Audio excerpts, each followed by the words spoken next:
오늘의 주요 뉴스입니다. 보건의료노조 총파업을 하루 앞두고 막판 협의가 진행되고 있습니다.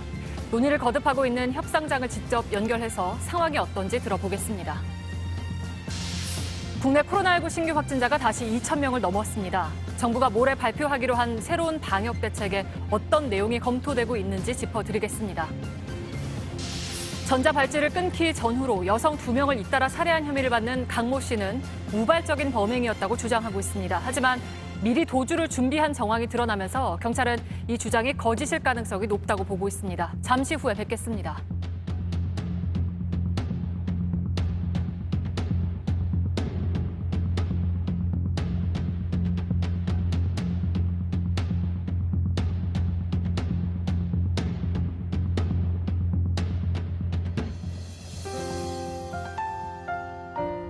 시청자 여러분, JTBC 뉴스룸을 시작합니다. 내일 오전 7시 보건의료노조가 총파업을 예고한 상태입니다. 조합원은 5만 6천 명, 코로나 현장을 가장 앞에서 지켜왔던 간호사 등도 속해 있습니다. 이 시각 정부와 노조는 5개 핵심 쟁점을 놓고 막판 협상을 벌이고 있습니다. 아직도 잡히지 않는 코로나 확산세, 양쪽 모두 파업은 피해야 한다는 절박한 심정입니다. 지금부터 왜 이 상황까지 오게 된 건지, 무엇이 문제고 앞으로 어떻게 되는 건지 자세히 짚어보겠습니다. 먼저 협상장에 나가 있는 취재 기자를 연결하겠습니다. 최승훈 기자, 협상이 어떻게 되고 있는지부터 들어볼까요? 예, 오늘 오후 3시쯤부터 시작을 했으니까 4시간 30분이 조금 넘게 협상이 계속되고 있습니다. 보건복지부와 보건의료노조 핵심 관계자들이 지금까지 계속 이야기를 나누고 있는데요. 오늘 협상이 시작되기 전에 김부겸 국무총리와 권덕철 복지부 장관도 이곳에 와서 나순자 보건의료노조 위원장을 만났습니다. 성실하게 협상에 임할 테니 현장을 지켜달라 이렇게 요청했는데요. 한번 들어보겠습니다. 네.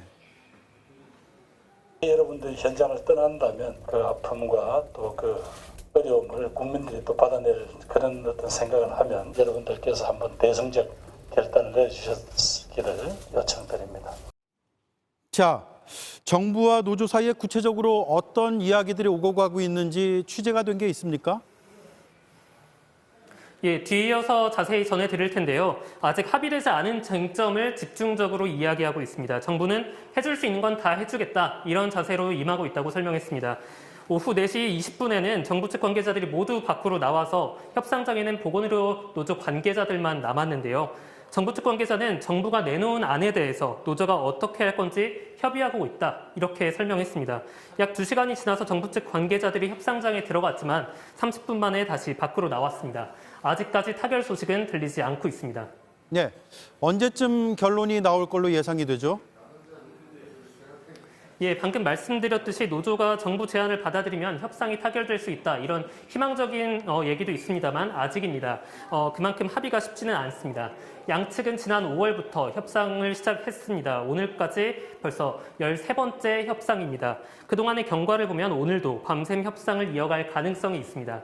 뉴스가 끝나기 전에 협의 결과가 나오면 바로 전해드리도록 하겠습니다. 네, 현장에서 최승훈 기자였습니다.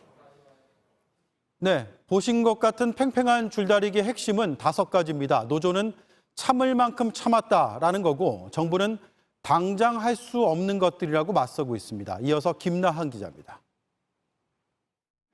간호사 A씨는 코로나19에 감염된 산모들을 맡고 있습니다. 가장 힘든 일은 방호복을 입는 겁니다. 일단 너무 답답해요. 집중해서 무언가를 하기가 너무 어렵고 손에 스킬이 되게 중요한데 장갑을 2장, 3장씩 끼고서 무언가를 한다는 건 굉장히 쉽지 않은 일이에요. 그런 방호복을 입고 한 사람이 봐야 하는 환자는 10명이 넘습니다. 한 명이 방호복을 입고 들어가서 16명을 보게 됩니다. 그러면 이제 방호복이 숨도 쉬어지지 않는 상황에서 앞도 잘 안 보이고 감각도 별로 없어요. 그런 상태에서 그 16명을 2시간을 보고 나오는데, 아직 정부와 보건의료노조가 합의하지 못한 5가지 과제엔 이런 고충이 고스란히 담겨 있습니다. 간호사 1명이 담당하는 환자 수를 법으로 정하고 코로나19 전담병원에서 일하는 의료 인력이 얼마나 돼야 하는지 기준을 마련해달라는 것 등입니다. 간호사와 환자 비율은 코로나19 상황에 처음 불거진 문제가 아닙니다. 실제 OECD 가입 국가의 인구 1000명당 간호사는 평균 8.9명이지만 우리나라는 3.78명에 그칩니다. 노조는 이런 상황이 코로나19와 싸우는 2년 동안 더 열악해졌다고 주장합니다. 정부에선 당장 결정할 수 없는 문제도 있다고 주장했습니다. 공공의료 확충 같은 문제는 공감은 하지만 중장기 과제여서 곧바로 해결할 수 없다고 했습니다. 인력을 늘리는 문제도 병원과 협의를 해야 하는 거라고 했습니다. 하지만 간호사들은 더 이상은 기다리기 쉽지 않다고 말합니다. 그거를 되게 말로 표현하기는 진짜 어려운 것 같아요. 그래서 많이들 힘들어하고 있고. 양측 모두 파국은 피하자는 입장이지만 합의는 쉽지 않았습니다. JTBC 김나은입니다. 네, 이번 협상과 총파업 가능성에 대해서 박민규 기자와 한 걸음 더 들어보겠습니다. 일단 결과를 좀 지켜봐야겠지만 협상이 결렬된다면 코로나 환자 돌보는 간호사들은 당장 일을 멈추는 겁니까? 그렇지는 않고요. 필수 인력만 남습니다.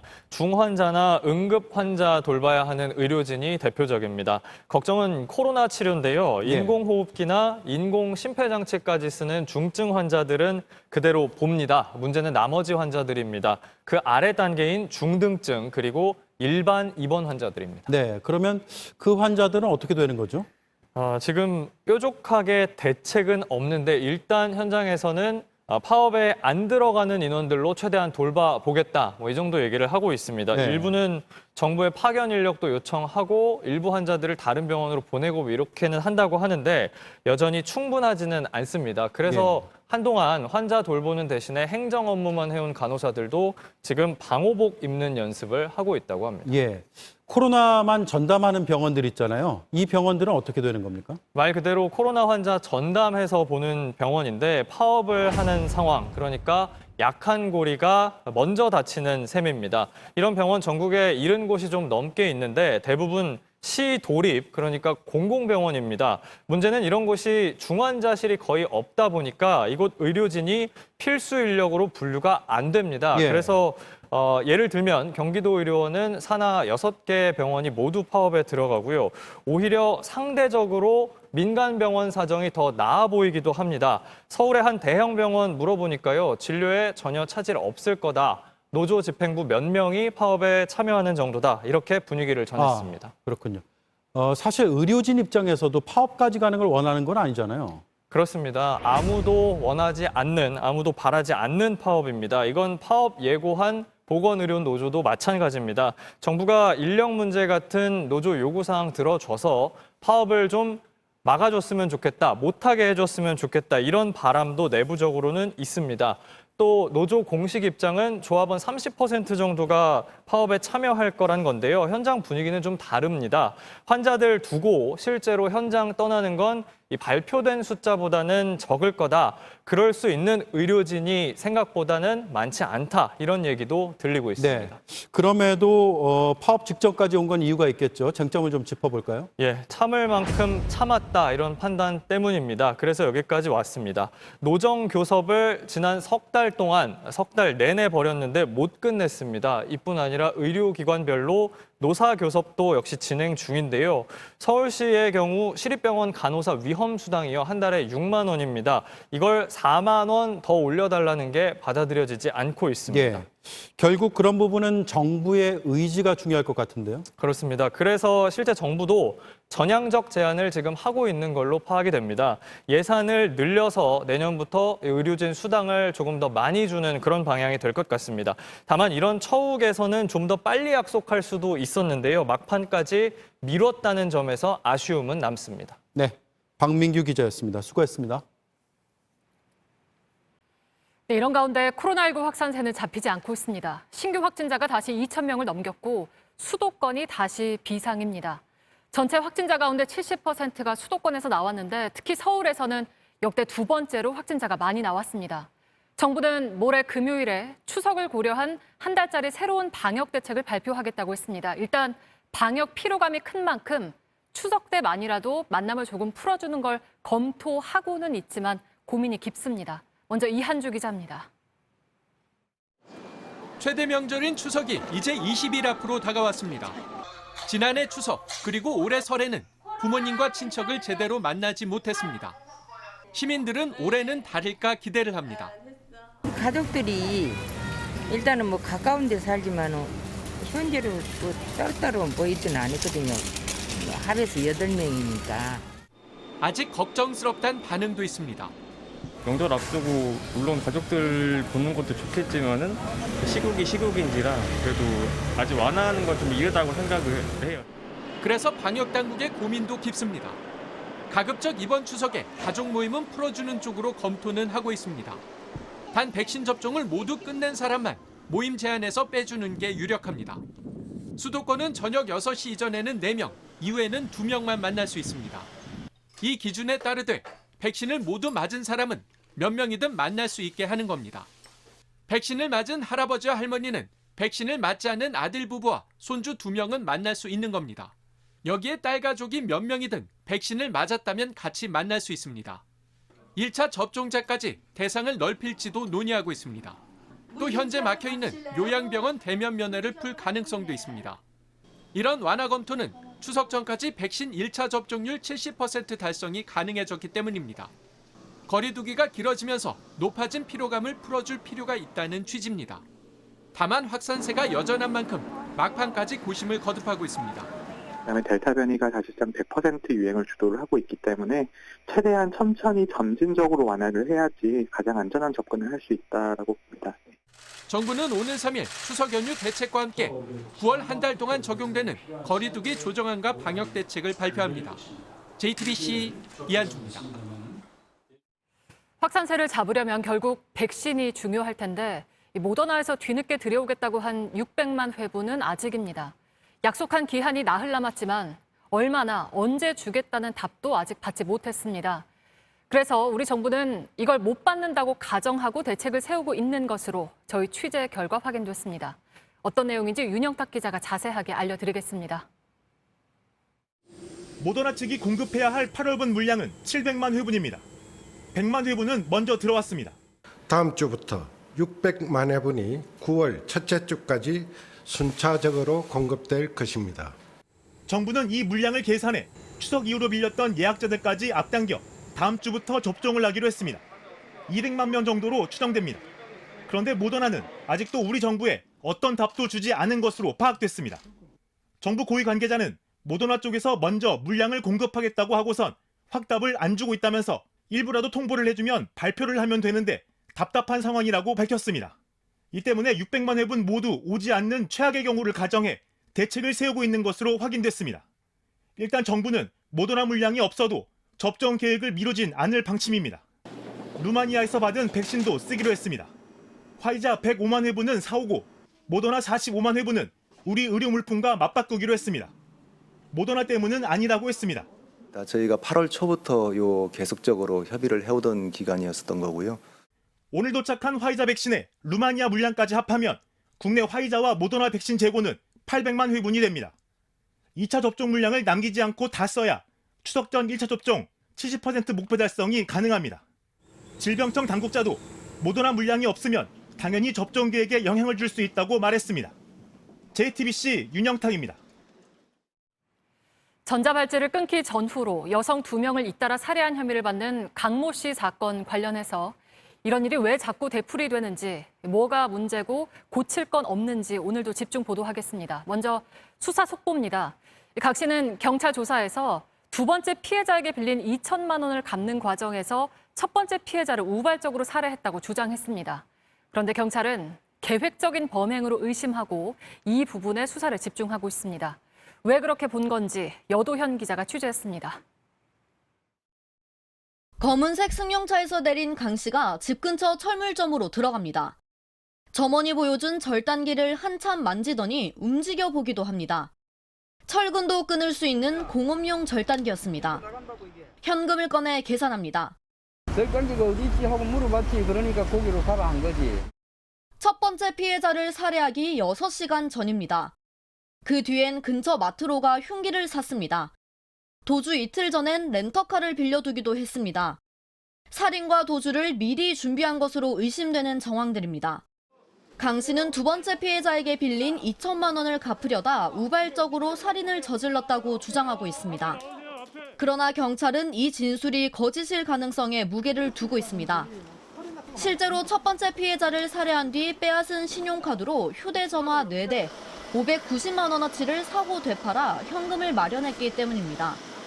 이를 두고 강 씨는 두 번째 피해자에게 갚을 돈을 마련하기 위해서라고 주장하지만 경찰은 도피 자금을 위해 첫 범행을 저지르고 두 번째 여성을 만난 것으로 의심하고 있습니다. 때문에 첫 사건의 혐의를 살인에서 강도살인으로 변경할 예정입니다.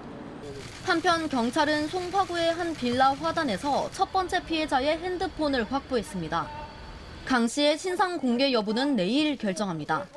JTBC 요도인입니다.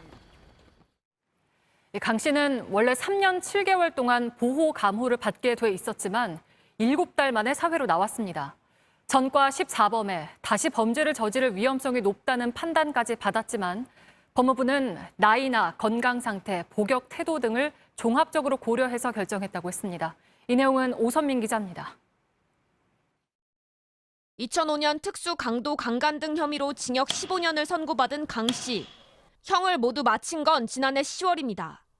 이어 보호 감호가 시작됐는데 이에 앞서 지난해 6월 법원이 강 씨에게 전자발찌 부착 명령을 내렸습니다.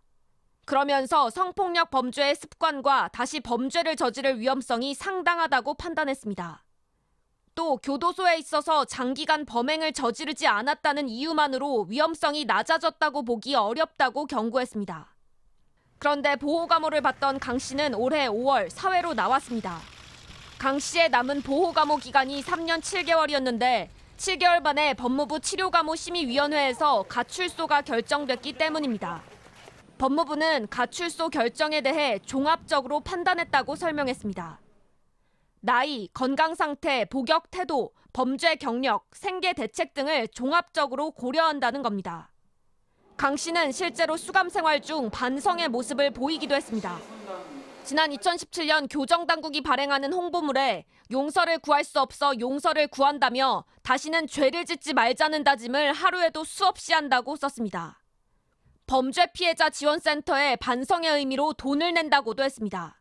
수용자들도 가석방을 좀 염두에 두고 좋은 점수를 받기 위해서 많이 노력을 하기도 하고 덜어는 그런 척하기도 하고. 하지만 7개월 만에 가출소한 강 씨는 3개월 만에 다시 범행을 저질렀습니다. 이번엔 연쇄 살인이었습니다. 어쨌든 실패한 거죠. 전과가 매우 많고 재범 위험성이 매우 크다라는 판단이 충분히 고려되지 않았다는 느낌은 들어요. JTBC 오선민입니다. 네, 그런가 하면 전자발찌를 끊고 도망갔는데 아직 안 잡힌 3명이 있습니다. 성범죄를 시도했다가 도망친 60대도 2년 가까이 못 잡고 있습니다. 조보경 기자입니다. 2019년 10월 60대 A씨는 전자발찌를 찬 상태로 이웃 여성을 성폭행하려 했습니다. 여성을 자신의 집으로 끌고 가려다 실패하자 다른 도시로 도망쳤습니다. 전자발찌를 끊고 사라진 지 벌써 2년 가까이 됐지만 그림자도 찾지 못하고 있습니다. 올 6월에는 사기 전과자가 서울의 한 건물 지하주차장에서 전자발찌를 끊고 도주했습니다. 이 남성 역시 잡히지 않았습니다. 전남 장흥에서 전자발찌를 끊고 잠적한 마창진 역시 12일째 찾지 못하고 있습니다. 전자발찌를 끊고 잠적해 잡히지 않은 범죄자는 총 3명. 당초 법무부는 2명이라고 발표했지만 경찰이 추적 중인 미검거자까지 합하면 총 3명이었던 겁니다. 일단 전자발찌를 끊어버리면 사실상 추적할 방법이 없습니다. 법무부는 예산을 더 투입해 전자발찌를 더 견고하게 만든다고 했습니다. 하지만 전자발찌만 강하게 만든다고 해결될 문제가 아니란 지적이 나옵니다. 밀도의 문제니까 이것보다 더 강한 절단기를 찾게 되면 과학적으로 절단이 가능하게 되는 거죠. 창과 방패처럼. 그러니까 이 대안 자체가 너무 단선적이고 평면적인. 오히려 전자발찌를 끄는 즉시 인근 CCTV 등으로 위치를 파악해 초기에 검거할 수 있는 시스템이 필요하다는 목소리가 큽니다. 현재 이 시스템은 서울시 25개 자치구 중 11개 구에서 운영 중인데 연쇄살인범 강 씨가 사는 송파구는 빠져 있습니다. 일단 법무부는 내년까지 서울 전체에 이 시스템을 도입하겠다고 밝혔습니다. JTBC 조보경입니다. 네, 앞서 보신 전남 장흥에서 전자발찌를 끊고 12일째 도주 중인 50살 마창진은 경찰이 오늘 전국에 수배를 하고 공개 수사에 나섰습니다. 마 씨는 지난달 21일 오후 집에서 나와서 전자발찌를 끊고 버린 뒤에 10여 킬로미터를 이동해서 야산으로 달아났습니다. 키 167cm, 마른 체격의 팔자걸음이 특징이고 파란 줄무늬 셔츠에 검은 바지를 입고 있었습니다. 마 씨는 지난 2011년 미성년자 2명을 성폭행한 혐의로 징역 5년을 선고받고 복역 후 출소했습니다. 그리고 지난 7월 말에는 20대 여성을 성폭행한 혐의로 고소장이 접수돼서 수사를 받고 있었습니다. 네, 지난 밤사이 충청권에 내린 비는 많은 양을 짧은 시간에 뿌렸습니다. 대형 싱크홀이 생겨서 차가 빠지는가 하면 토사가 무너지면서 주택 뒷마당을 덮쳤습니다. 집, 상가, 비닐하우스까지 곳곳에서 침수 피해가 잇따랐습니다. 정영재 기자입니다. 공터에 큰 구멍이 생겼습니다. 검은색 차 한 대가 빠져 있습니다. 구멍 속 흙은 다 빠져나갔고 아래로 물이 흐릅니다. 많은 비로 싱크홀이 생긴 겁니다. 사람이 타고 있지 않아 다친 사람은 없었습니다. 빗자루로 바닥에 물을 쓸어냅니다. 냉장고까지 쓰러진 주방은 엉망이 됐습니다. 물을 뿌려 식탁에 묻은 진흙을 닦아봅니다. 오늘 새벽 3시 40분쯤 충남 홍성의 한 식당이 물에 잠겼습니다. 소방대원들은 안으로 물이 차가지고 못 들어오니까 창문을 뚫고 나와서 밖에서 받아들였어요. 그래서 탈출을 했습니다. 비닐하우스도 잠겼습니다. 고추대는 그대로 쓰러져 버렸습니다. 빨갛게 익은 고추는 따보지도 못했습니다. 한 2시간 동안 쏟아붓는데 웬만한 집이 전부 다 범람할 정도야. 처음 봤어요, 이런 비. 딸기를 키우는 하우스 6동도 피해를 입었습니다. 청각장애인들이 일하는 작업장이었습니다. 농아인이 살기 위해서는 이제 여기에 수입원이 어쨌든 발생해야 되는데 너무 기가 막히신다고 걱정이 많으시대요. 산에서 토사가 쏟아져서 주택 뒷마당을 덮쳤습니다. 장을 담가는 항아리가 이렇게 파묻히고 넘어졌습니다. 바닥은 제 발이 이렇게 푹푹 빠질 정도입니다. 뒤 문을 열려고 하니까 문이 콱 막 누르고 있는 것처럼 안 열리는 겨. 그래서 틈 요만큼 열리길래 찾아봤더니 저 나무가 다 내려져서 이렇게 누르고 있는 게요.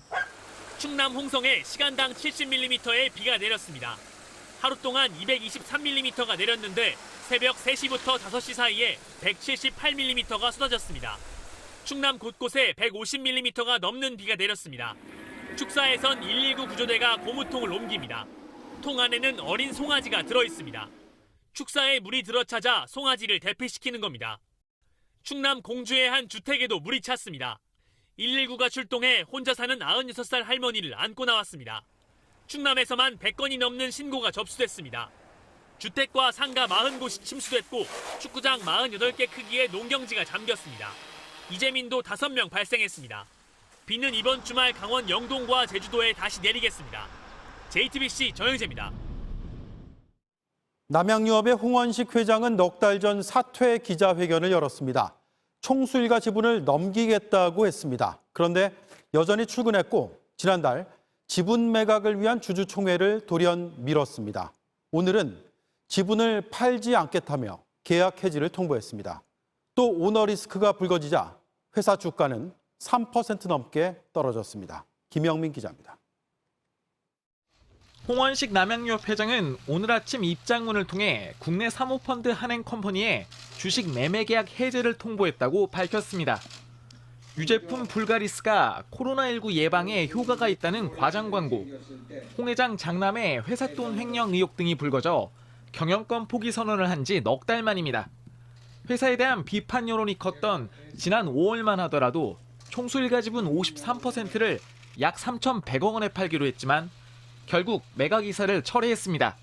홍원식 회장은 자신의 입장문에서 매수인에게만 유리한 불평등 계약이었다며 한행컴퍼니를 비판했습니다. 그는 부당한 사전 경영 간섭, 비밀 유지 의무 위반 등을 계약 해제 사유로 주장했습니다. 이에 대해 한행컴퍼니는 사실 무근이라며 가격 제협상 등 수용하기 곤란한 사항을 부탁이라고 했다고 밝혔습니다. 양측 간 다툼은 결국 소송전으로 이어질 전망입니다. 법원은 지난달 23일 한행컴퍼니가 홍원식 회장 측에 낸 주식 처분 금지 가처분 신청을 받아들였습니다. 소송 중엔 홍 회장 일가가 제3자의 주식을 팔 수 없다는 취지입니다. 사퇴하고 경영권을 넘기겠다는 약속을 지키지 못하면서 소비자의 불신은 더 커졌습니다. 일방적으로 못 팔겠다고 한 거잖아요. 그거는 그러면 그냥 좀 안 되는 게 아닐까 말이 좀. 거짓말이겠죠. 약속을 안 지킨 거면. 그거는 좀 아닌 것 같다고 생각하고 남양유는 전 잘 안 먹습니다. 매각이 무산됐다는 소식에 남양유업 주가도 출렁였습니다. 결국 3% 넘게 하락해 장을 마감했습니다. JTBC 김영민입니다. 미군이 아프가니스탄을 떠나자 탈레반은 아프간에 남아있는 저항군을 공격했습니다. 미군의 장갑차를 끌고 저항군의 주요 거점 지역을 압박했습니다. 그러면서도 바깥으론 우리도 국제사회의 일원이다. 외국인 투자도 환영한다며 정상국가로 인정받으려 애쓰고 있습니다. 김지아 기자입니다. 탈레반 대원이 미군 장갑차를 몰고 갑니다. 목적지는 저항군의 거점 도시 판지시르입니다. 여기엔 탈레반에 저항하는 민족 저항전선대원 약 9천 명이 모여 있습니다. 탈레반은 판지시르로 들어가는 도로를 막았습니다. 통신망도 끊었습니다. 미군이 아프간을 떠나자 본격적으로 저항 세력을 압박하기 시작한 겁니다. Last night there was an attack by Taliban at the entrance of the Panjshir Valley. They have lost 7 or 8. 탈레반은 대외적으로 평화를 원한다고 강조했습니다. 유화적인 메시지가 담긴 연설도 내보냈습니다. اسلامی هیوادونه او د نړۍ ټول هیوادونه د امریکا د متحده ایالاتو په شمول سي 13 شپه د جنو کومات باندې وتل له اوسرم بیرته خ سیاسي تعامل و. 탈레반은 외국인의 투자도 환영한다고 했습니다. 정상적인 국가로 인정받기 위한 것으로 풀이됩니다. 탈레반이 카타르에서 평화협정을 이끌던 2인자 바라다르를 외무장관으로 내정했다는 보도도 나왔습니다. 탈레반은 추가적인 내각 구성 등 새 정부 설립 계획도 조만간 발표할 예정입니다. JTBC 김지아입니다. 미국이 아프간전은 끝냈지만 지금 벌어지고 있는 일들에 대한 책임 공방은 이제 시작입니다. 조 바이든 대통령은 철수작전이 대성공이라며 정면 돌파를 시도했습니다. 하지만 반대쪽에선 참담한 실패라며 대통령 사임까지 요구했습니다. 워싱턴 임종주 특파원입니다. 바이든 대통령은 아프간전의 종료를 선언하면서 대피 작전이 미흡했다는 비판을 반박하고 나섰습니다. Imagine if we'd begun evacuations in June or July, there still would have been a rush to the airport, a breakdown in confidence and control of the government. 철수 작전은 대성공이었다고 자평했습니다. The extraordinary success of this mission was due to the incredible skill, bravery, and selfless courage of the United States military and our diplomats and intelligence professionals. 그러나 공화당은 참담한 실패라며 공세에 나섰습니다. 하원 강경파 모임인 프리덤 코커스는 바이든 대통령의 사임을 공개적으로 요구했습니다. And it's the right thing to do for the President of the United States to preserve some modicum of honor and to step down. 의원들은 국방장관과 합참의장 동반 퇴진도 요구하고 국무장관은 탄핵을 추진하기로 했습니다. 다만 공화당 지도부는 바이든 대통령과 각을 세우면서도 대통령 탄핵에는 일단 거리를 뒀습니다. 대신 의회에서 진상조사를 하는 것과 책임을 규명하는 작업에 속도를 낼 방침입니다. 민주당도 청문회를 열어 잘잘못은 따져보겠다는 입장입니다. 여론의 반응은 대체로 비판적입니다. ABC 방송 조사에선 59%가, 로이터 조사에선 51%가 바이든 대통령의 대응을 부정적으로 본다고 답변했습니다. 의회 청문회라는 험난한 시험을 앞둔 바이든 행정부로선 아프간에 100명 넘게 남아있는 미국인의 안전한 대피 여부가 당장 큰 숙제가 될 전망입니다. 워싱턴에서 JTBC 임종주입니다. 배달 음식 업체에서 일하던 20대 직원이 사장에게 상습적으로 성추행을 당했다며 경찰에 고소했습니다. 가게엔 사장과 직원 둘밖에 없었는데 사장은 가게 안에 CCTV가 가려졌다, 기억이 안 난다며 고소를 취하해달라고 회유까지 했습니다. 김지성 기자입니다. 20살 대학생 A씨는 올해 초 한 배달음식 업체에서 아르바이트를 시작했습니다. 얼마 되지 않아 사장의 성추행이 시작됐다고 말합니다. 앞치마 끈이 풀려 있으니까 그거 매주겠다고 와가지고 매주면서 허리를 만지거나 설거지하고 있으면 그 뒤에 와가지고 지나치면서 치고 가거나 거의 매일이었다고 합니다. 법원에서 엉덩이 터치하는 거나 허리 만지는 거나 너무 이뻤어. 몸에 터치 안 하셨어요? 오늘은 안 하지 않았나? 모욕적인 발언도 기억합니다. 생각보다 뭐 엉덩이가 탱글하네 이런 식으로 얘기하고. 네. 결국 지난 6월에 사장을 경찰에 고소하고 이를 관뒀습니다. 하지만 고소당한 걸 안 사장은 A씨에게 계속 연락을 했습니다. 합의금을 줄 테니 고소를 취하해 달라는 것이었습니다. 가게 안엔 사장과 A씨 둘뿐이었는데 CCTV가 포장 용기에 일부 가려졌다고도 했습니다. CCTV에 나온 것만 인정하고 안 나온 거는 그 인정 안 하고 그냥 다 기억 안 난다고. 두려움을 느꼈다고 합니다. 카톡이 온다는 것 자체가 무서웠어요. 저를 계속 그렇게 압박을 하니까 제가 피해를 당했는데도 이거를 모른 척하고 근데 하는 건가 이런 식으로. 취재진은 업체 사장을 찾아갔습니다. 제 입장 안 들어도 되고요. 결정되기 아무것도 없잖아요. 저는 CCTV까지 다 제출을 CCTV는 어디? 서울 성동경찰서는 강제추행 혐의로 업체 사장을 수사하고 있습니다. JTBC 김지성입니다. 아르바이트 사이트에서 고수익 알바, 채권 추심 알바 이런 글이 보이면 조심을 해야 합니다. 보이스피싱의 범죄 수익 전달책이 될 수도 있습니다. 돈이 급하다고 단순히 물건만 전달하는 건 문제 없다고 생각하면 안 됩니다. 정용환 기자입니다. 28살 민모 씨는 지난 4월쯤 인터넷에서 아르바이트 자리를 구했습니다. 처음엔 별다른 의심을 하지 못했습니다. 그냥 인터넷에 1일 알바, 모수익 알바 이렇게 쳤었는데 채권 추심이라고 돼 있어서 하게 됐어요. 업주는 민 씨에게 사람들에게 빌려준 돈을 받아오기만 하면 20만 원에서 30만 원씩 주겠다고 했습니다. 업무 지시는 중국 채팅 앱으로 이뤄졌습니다. 그냥 전달만 하는 그거였어요.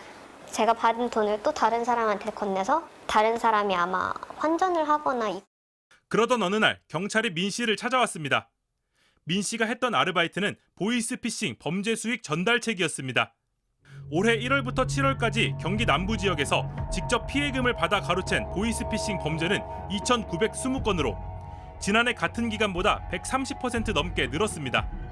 하루 30만 원 고수익 아르바이트란 광고만 믿고 보이스피싱 범죄에 가담하는 사람들이 늘고 있습니다. 택배, 물건, 단순 전달하는 거다. 이제 보이스피싱 현금 뭉치가 들어있는 거죠. 그거를 받는 사람이 이제 그때부터 1차 수거책이 되는 거죠. 경찰에 입건되면 몰랐다는 건 통하지 않습니다. 안일한 때문에 생긴 피해자분한테 너무 미안하고 죄책스러워서 내가 이렇게 될 거는 진짜 생각도 못했어요. 경찰은 고수익 알바를 미끼로 채팅 앱 설치를 유도하면 보이스피싱 범죄에 연루될 수 있다는 걸 유의해야 한다고 밝혔습니다. JTBC 정용환입니다. 항공기 부품에 400kg 넘는 필로폰을 숨겨 들여오다 적발되는 일도 있었습니다.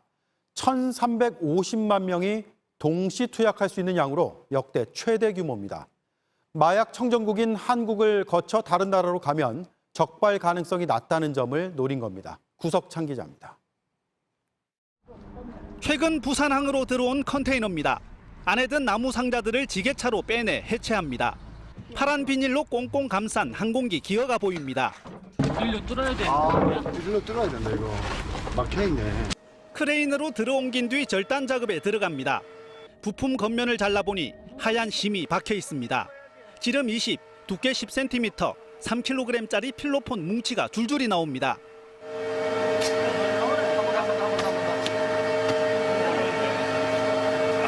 (30대) A씨는 2019년 말부터 지난해 7월까지 두 차례 멕시코에서 수입한 항공기 부품에 필로폰 404kg을 숨겨 들여왔습니다. 시가 1조 3천억 원어치 1,350만 명이 동시 투약할 수 있는 양입니다. 국내 마약 밀수 적발건 중 사상 최대 규모입니다. 원래 호주로 갈 예정이었지만 호주 세관이 앞서 들어온 필로폰을 적발하면서 국내에 묶여있다 압수됐습니다. 밀거래 과정에서 마약 청정국으로 꼽히는 한국은 통로가 됐습니다. 이제 우리나라 물건처럼 됐지 않습니까? 이걸 다시 수출 신고를 하는 거예요. 우리나라를 거쳐서 가면 좀 적발이 잘 안 되지 않을까 이렇게 생각하고 이렇게. 검찰과 세관은 호주 국적 주분 B씨가 해외에서 지내며 A씨에게 범행을 지시한 것으로 보고 B씨를 쫓고 있습니다. JTBC 구석찬입니다. 정부가 세입자를 위해 낮은 금리로 전세 자금을 빌려주는 제도를 운영하고 있습니다. 그런데 세입자 사이에선 현실과 동떨어진 제도라는 불만이 나옵니다. 최근 크게 뛴 전세값을 반영하지 않고 4년째 대출 기준을 그대로 적용하고 있다는 겁니다. 정아람 기자가 취재했습니다. 천안에 사는 이은철 씨는 얼마 전 주택도시기금의 신혼부부 전용 전세 대출을 알아봤습니다. 소득이나 자산 조건이 모두 맞았지만 대출 기준이 너무 팍팍해 포기해야 했습니다. 눈여겨본 신혼집의 전세보증금은 대부분 2억 원이 넘었습니다. 하지만 주택도시기금에선 전세보증금이 지방 2억 원, 수도권 3억 원 이하일 때만 대출을 받을 수 있다고 했습니다. 처음에는 기금에서 알아봤는데 보증금 가액이 너무 낮아서 저희가 혜택을 받을 수 없고요. 그래서 일반 은행 전세 대출로 알아보고 있습니다. 신혼부부 전용 전세자금 대출은 버팀목 전세자금 대출과 함께 정부가 세입자에게 보증금을 빌려주는 대표적인 제도입니다. 금리가 2% 안팎으로 시중은행보다 낮지만 정작 이용할 수 있는 사람이 많지 않습니다. 2018년 만든 기준을 4년째 그대로 적용하고 있기 때문입니다.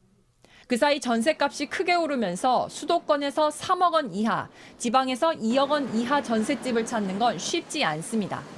지난달 수도권 아파트의 평균 전셋값은 4억 4천여만 원으로 1년 전보다 1억 원 가까이 올랐습니다. 전국 아파트 평균 전셋값도 3억 2천여만 원으로 1년 새 6천만 원 넘게 올랐습니다. 지금 정부에서는 자기네들은 그런 걸 겪지 않으니까 모르는데 현실성 없는 얘기만 하고 도움을 정말 주는 게 하나도 없어서 그러니까 서민들이 더 힘들죠. 사실은 규제만 너무 강하게 하고 그거에 대한 대책은 없으니까. 이에 대해 국토부 관계자는 개정 필요성은 인지하고 있지만 재원의 한계 등으로 당장은 바꾸기 어렵다며 앞으로 대출 기준을 완화할 수 있는지를 신중히 검토하고 있다고 밝혔습니다. JTBC 정아람입니다. 수술실 CCTV 설치 법안이 어제 국회를 통과했습니다. 2년 뒤에 본격적으로 시행에 들어갑니다. 환자와 보호자 또 의료 현장에서 어떤 점이 달라지는지 살펴보겠습니다. 임소라 기자입니다. 환자나 보호자는 수술 장면을 촬영해달라고 요구할 수 있습니다. 다만 수술실 안의 소리까지 녹음되는 건 아닙니다. 수술에 들어간 의료진 모두가 동의해야 소리도 녹음할 수 있습니다. 이렇게 촬영이 돼도 언제든 볼 수 있는 건 아닙니다. 수사나 재판 과정에서 또 의료 분쟁 담당 기관이 요청해야 가능합니다. 또 환자는 물론 수술실에 있던 의료진이 모두 동의해야 열어볼 수 있습니다. 수술실에 설치되는 CCTV의 저장 장치는 외부 네트워크와 연결돼 있으면 안 됩니다. 녹화 장면이 해킹 등으로 유출되는 걸 막기 위해서입니다. 오래된 영상은 열람이 어려울 수도 있습니다. 최소 30일 이상 보관하도록 했는데 구체적인 기준 등은 앞으로 정해나가야 합니다. 의료진이 정당한 사유를 들어 녹화를 거부할 수도 있습니다. 분초를 다투는 응급수술, 위험도가 큰 수술, 녹화 때문에 전공의 수련에 차질이 빚어지는 경우도 예외로 뒀습니다.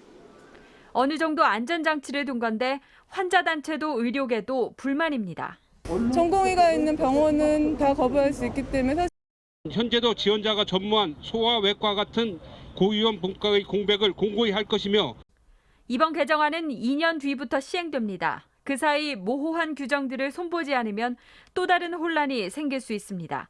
JTBC 임소라입니다. 참여연대와 민변을 비롯한 7개 시민단체가 취업 제한 위반 혐의로 이재용 삼성전자 부회장을 검찰에 고발했습니다. 시민단체는 이 부회장이 삼성전자의 자금을 횡령해 유죄를 선고받았는데도 가석방 이후 삼성에 취업하는 것은 관련법 위반이라고 주장했습니다. 이 부회장은 횡령과 뇌물 관련 혐의가 유죄가 확정돼 복역하다가 지난달 13일 가석방됐습니다. 민주당이 언론중재법을 한 달 뒤에 처리하기로 야당과 합의한 배경에는 청와대 우려가 작용했다는 분석이 나왔습니다. 취재 결과 문재인 대통령은 여당의 법안에 문제가 있다는 뜻을 직접 밝히는 것까지 검토했던 걸로 파악됐습니다. 김소현 기자입니다. 어제 오후 언론중재법에 대한 문 대통령의 첫 메시지가 나왔습니다. 여야의 합의 소식이 전해진 지 1시간도 채 안 된 때였습니다. 언론 자유는 민주주의의 기둥이고 관련 법률이나 제도는 남용의 우려가 없도록 면밀히 검토되어야 합니다. 한 달 가까이 국회에서 논의할 사안이라며 침묵으로 일관해온 청와대가 기다렸다는 듯 입장을 낸 겁니다. 하지만 문 대통령은 애초부터 여당의 개정안에 문제가 있다는 뜻을 직접 밝히려 했던 걸로 파악됐습니다. 일관되게 지켜온 언론관에 배치된다는 이유에서입니다. 문 대통령은 취임 이후 언론 자유의 중요성을 거듭 강조해 왔습니다. 나는 언론 자유야말로 민주주의의 근간이라고 또 민주주의의 기본이라고 그렇게 생각합니다. 특히 언론의 입증 책임을 부과해 보도를 위축시킬 수 있는 고의 중과실 추정 조항을 우려한 걸로 전해집니다. 그럼에도 직접 메시지는 여당이 추진하는 법안을 대통령이 막아서는 모양새가 될 수 있어 참모들이 만류했다고 합니다. 대신 참모들이 대통령의 뜻이라며 여당과 조율에 나섰습니다. 하지만 지난달 30일 민주당 지도부가 강행 처리 쪽으로 기울자 이철이 청와대 정무수석이 급히 국회를 찾아 더 분명하게 대통령의 뜻을 전한 걸로 보입니다. 이 자리에선 UN 특별보고관이 우리 정부에 우려의 서한을 보낸 사실도 거론됐습니다. 서한에서 이레네칸 보고관은 개정안이 언론 자유를 심각하게 침해할 우려가 있다며 이 같은 우려를 국회와 공유해달라고 촉구했습니다. 서한에 대해 청와대 관계자는 정부가 국회 논의 과정을 지켜보면서 그 결과에 따라 답변할 거라고 말했습니다. JTBC 김소현입니다. 언론중재법 처리가 무산되자 더불어민주당 김승원 의원이 국회의장을 향해서 욕설이 연상되는 표현을 써 논란이 됐습니다. 국회 안팎에서 김 의원을 징계하란 목소리가 커지고 있는데 김 의원이 7번이나 고쳤으며 올린 해명글이 논란을 키웠다는 지적입니다. 최규진 기자의 보도입니다. 욕설 논란 당사자인 더불어민주당 김승원 의원은 박병석 국회의장을 찾아가 사과했습니다. 그러나 논란은 수그러들지 않았습니다. 정진석 국회 부의장은 국회 차원의 징계 절차에 들어가겠다고 밝혔습니다. 국회를 이렇게 희화화시켜서는 안 되는 거예요. 국회가 핫빠집니까? 국회 윤리위를 열어서 당연히 이건 징계 절차를 밟겠습니다.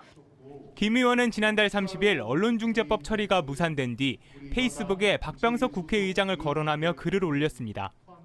여기서 의장에 대한 호칭을 빼고 GSGG라고 적은 게 논란이 됐습니다. 해당 표현이 우리말 욕설을 영문으로 썼을 때 머리 글자가 아니냐는 의혹이 제기된 겁니다. 김 의원은 국민의 일반 의지를 받들어야 한다는 뜻이라고 했지만 마지막 글자 G에 대한 설명은 없었습니다. 또 논란이 되자 마지막 G의 뜻을 밝히며 공동선을 받들어야 한다는 의미라고 다시 해명했습니다. 김 의원은 게시글을 7차례나 수정하기도 했습니다. 야권에선 끼워 맞추기식 억지 해명이라고 비판했습니다.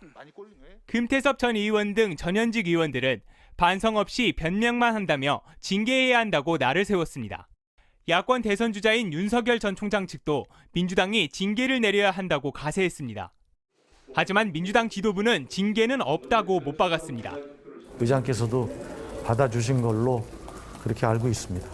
더 이상 당에서 추가로 징계한다든지 그런 논의는 없었다. 김 의원은 부적절한 표현이었다며 당분간 자숙하겠다고 밝혔습니다. JTBC 최규진입니다.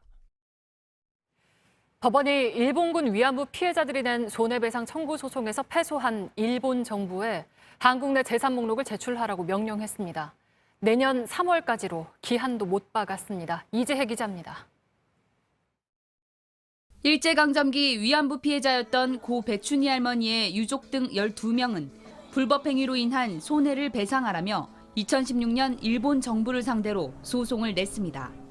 5년 만인 지난 1월 법원은 피고는 원고들에게 각 1억 원을 지급하라며 위안부 피해자들의 손을 들어줬지만 일본은 받아들이지 않았습니다.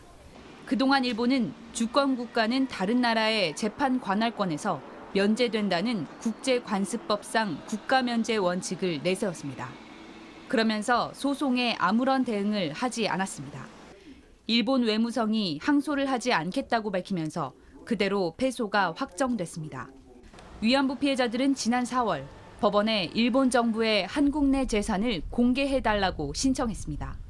2달 뒤 법원은 위안부 피해자 사건에 국가 면제에 예외가 인정된다며 일본이 배상할 책임이 있다고 판단했습니다. 또 일본 정부의 재산 상태를 명시한 목록을 기일 내 제출하라는 주문이 적힌 결정서를 위안부 할머니 측과 일본 정부에 각각 보냈습니다.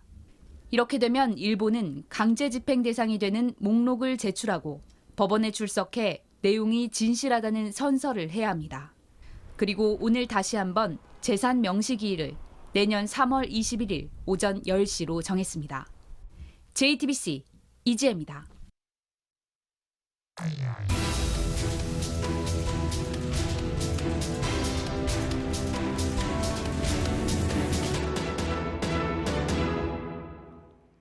수출입 물품을 싣고 오거나 항구로 옮길 때 자주 쓰이는 게 컨테이너입니다.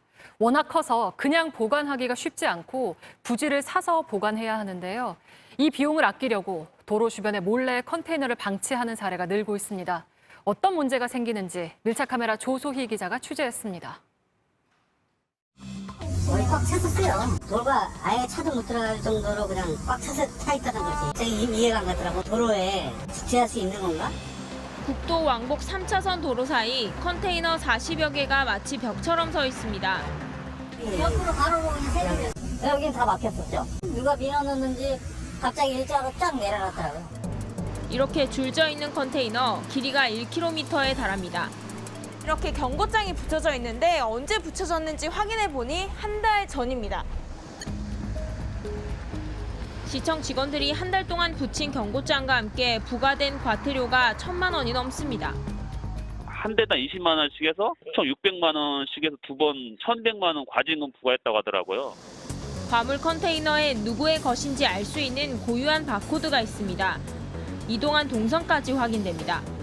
이 컨테이너를 소유한 회사에 연락해봤습니다. 아니 이게 주민들한테 피해를 어떤 걸 주죠? 공사구간 안에다가. 네네. 그리고 저희가 며칠 동안 거기다 잠깐 놔뒀는데 크게 문제될 게 없단 겁니다. 취재가 시작되자 컨테이너를 치우기 시작했습니다.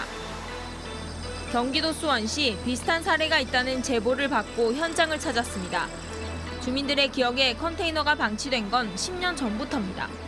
5년 전부터 컨테이너를 치워달라고 관련 기관에 민원을 넣은 시민을 만났습니다. 구청에서는 혹시 뭐라고 하세요?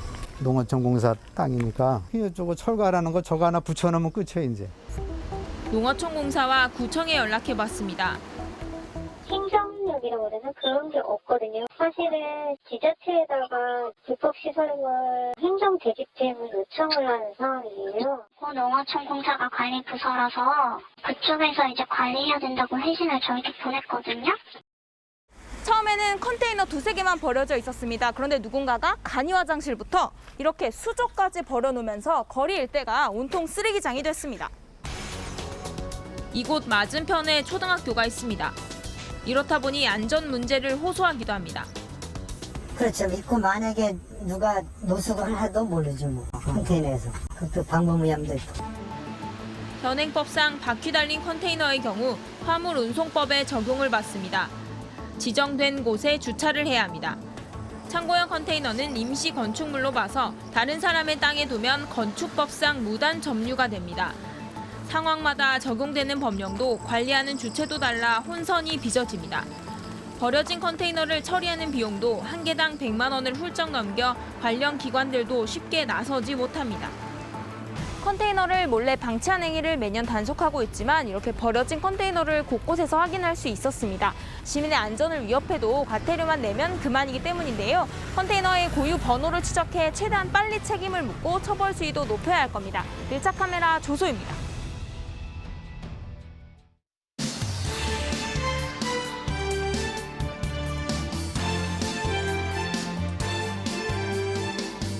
뉴스 DS 문이야기 백브리핑 시작합니다.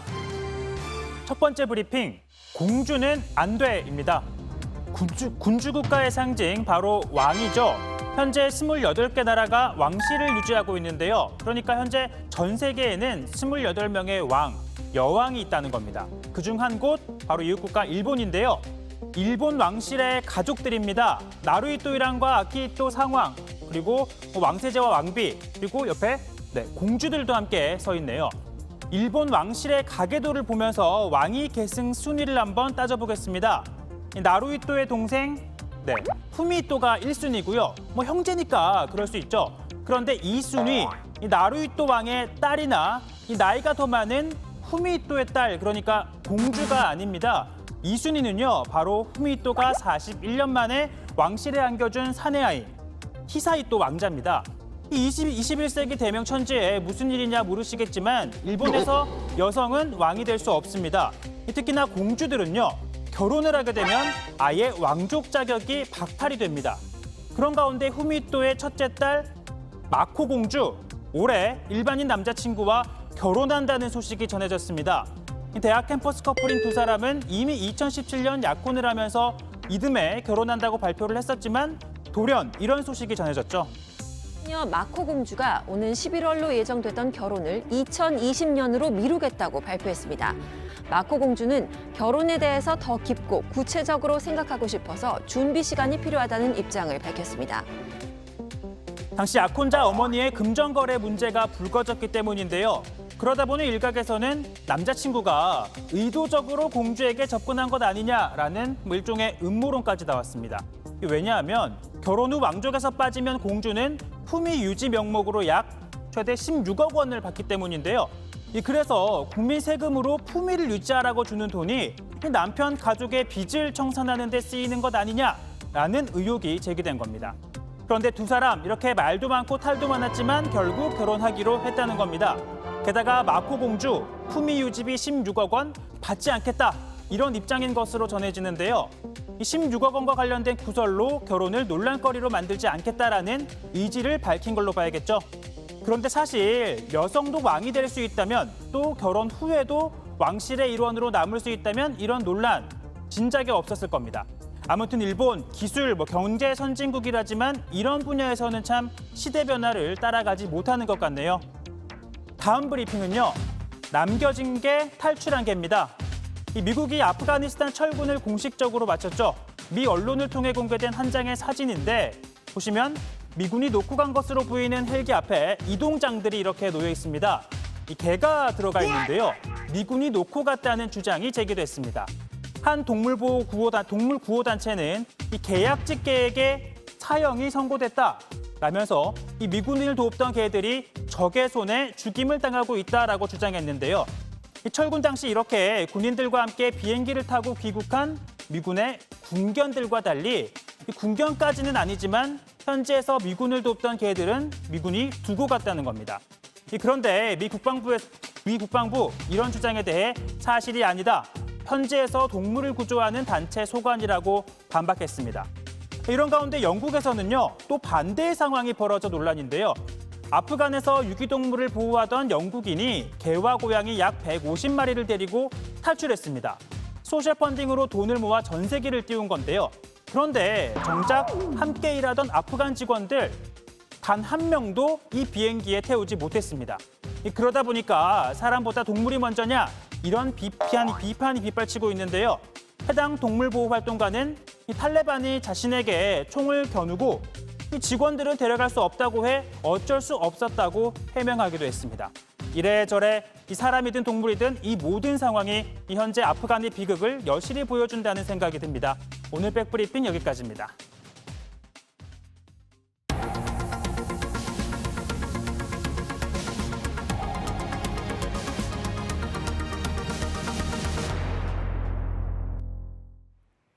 휴대전화를 바꾸면 할부금을 깎아준다는 광고가 많죠.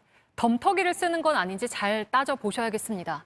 새 전화기에 할부금만 내면 될 줄 알았는데 쓰던 전화기의 할부금이 그대로 남아있어서 2대 값을 내는 피해자가 적지 않습니다. 서영지 기자입니다.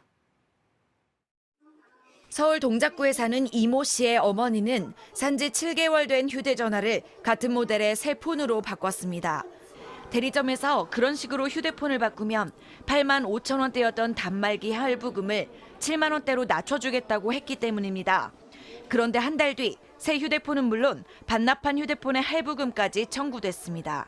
당연히 그거에 대해서 고지를 거기서 하셨다면 어머니도 안 했겠죠. 어머니는 뭣도 모르고 그냥 받으셨고 그런데 친구분까지 소개를 해드렸는데 그 친구분도 바꾼 휴대폰의 중고 가격으로는 4만 5천 원밖에 못 받았습니다. 대리점 사장이 할부금을 깎아주는 조건이라며 헐값에 사들인 겁니다. 중고 단말기 은행이 이제 좀 판매 같은 거 없고 이런 식으로 개통한 지 7개월밖에 안 된 단말기면 이게 신제품인 건데 그거 이제 중고 단말기를 판매하면 70 정도가 나오는데 이처럼 휴대폰 할부금을 깎아준다는 판매자 말을 믿었다가 이중으로 부담을 지는 소비자가 적지 않습니다. 한국소비자원 소비자분쟁조정위원회는 판매자의 배상 책임을 늘리기로 했습니다. 판매업자가 새 휴대폰을 권유하면서 기존 휴대폰에 할부금이 남아있다는 걸 알리지 않으면 소비자에게 배상해야 합니다. 중고폰 시세의 70% 값을 소비자에게 줘야 하는 겁니다. 100%로 하지 않은 이유는 소비자도 계약 내용을 명확히 확인하지 않은 과실이 있다고 봤기 때문입니다.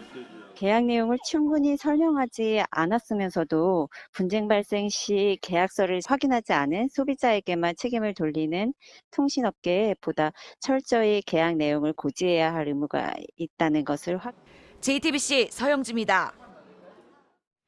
중국에선 청소년들을 상대로 일주일에 3시간만 스마트폰 게임을 하도록 제한하는 법이 시행됐습니다. 과도한 규제라는 논란이 당장 일었고 중국 게임 업체의 주가가 폭락하기도 했습니다. 박성훈 베이징 특파원입니다. 청소년들의 게임 중독 문제는 중국도 예외가 아닙니다. 중국에선 스마트폰 게임에 빠져 우리 돈 1,000만 원 가량을 몰래 쓴 중학생이 극단적 선택을 하기도 했습니다.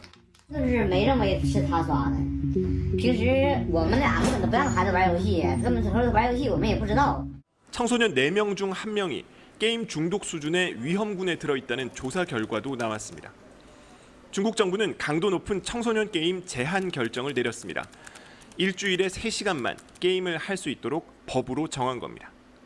周五、周六、周日和法定节假日每日20时至21时向未成年人提供1小时服务。 인민일보는 청소년들이 게임에 중독되는 것이 아편과 같은 것이라고 보도했습니다. 중국에서도 논란이 커지고 있습니다. 不是你那个社会要求说那个还有这个腾讯平台要求怎么着就怎么着，你封禁他不会找别的账号玩吗？别的还有这网上有很多可以购买账号玩成人的。 찬성하는 학부모들도 많습니다. 大人都上班，父母都是工作都得上班，孩子自己在家，如果说你拿着有手机，拿着游戏机，在那点玩。 게임 규제가 본격화되면서 텐센트 등 중국 기업들의 주가가 급락하고 있습니다. 명분은 청소년들의 안정적 성장입니다. 하지만 최근 공동 번영을 강조하고 있는 중국 정부의 IT 기업 군기 잡기라는 시각이 적지 않습니다. 베이징에서 JTBC 박성훈입니다. 조선의 첫 순교자로 기록된 윤지충 바오로는 프란치스코 교황 방한 때 광화문 미사에서 성인의 전 단계인 복자로 이름이 불렸습니다. 기록만 남아있던 230년 전 한국 천주교 첫 순교의 흔적들이 전북 완주에서 확인됐습니다. 정재우 기자입니다. 2014년 한국을 찾은 프란치스코 교황은 광화문 광장에서 순교자들의 이름을 불러냈습니다. Ut venerabilis servis Dei, Paulus Junicium, et centum viginti tres soci martiris. 다산 정약용의 사촌 윤지충은 1791년 신앙을 지키다가 참수형을 당했습니다. 100년 뒤 순교의 터에 성당을 세우고 동상도 만들었지만 묘지와 유해는 찾을 수 없었습니다. 천주교 전주교구는 전북 완주 초남이 성지 일대를 정비하다가 윤지충과 권상현 그리고 이들보다 10년 뒤 순교한 윤지충의 동생 윤지헌의 유해를 발굴했습니다. 묘비를 대신해 함께 묻은 백자사발엔 이름과 세례명, 순교 날짜가 적혀있고 유골에선 날카롭게 잘린 흔적도 확인됐습니다. 이 유해들이 한국 최초의 순교자 복자 윤지충 바오로와 권상현 야고보, 신유박해 순교자 복자 윤지연 프란치스코의 유해라고 선언하며 올해는 조선 최초의 사제 김대건의 탄생 200주년이 되기도 하는 해여서 천주교는 기념비적인 사건이라며 더욱 반겼습니다. 초남이 성지엔 순교자들의 유해를 안치해 순례객들에게 공개할 예정입니다. JTBC 정재우입니다. 네, 내일 전국이 흐리고 남부 지역에는 비가 올 거라는 예보입니다. 전남 남해안과 경남권, 제주도 등엔 10에서 60mm, 충남권과 전북엔 5에서 30mm가 예상됩니다. 내일 낮 최고 기온은 서울 26도, 대전 25도 등 전국이 22도에서 28도로 선선하겠습니다. 오늘 뉴스룸은 여기까지입니다. 저희는 내일 다시 새롭게 뜨겠습니다. 고맙습니다. 그 누가 몰고 왔나 온통 먹구름으로 가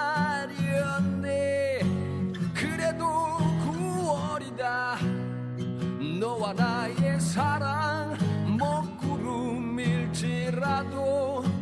그래도 9월이다. 너와 나의 하늘 갑자기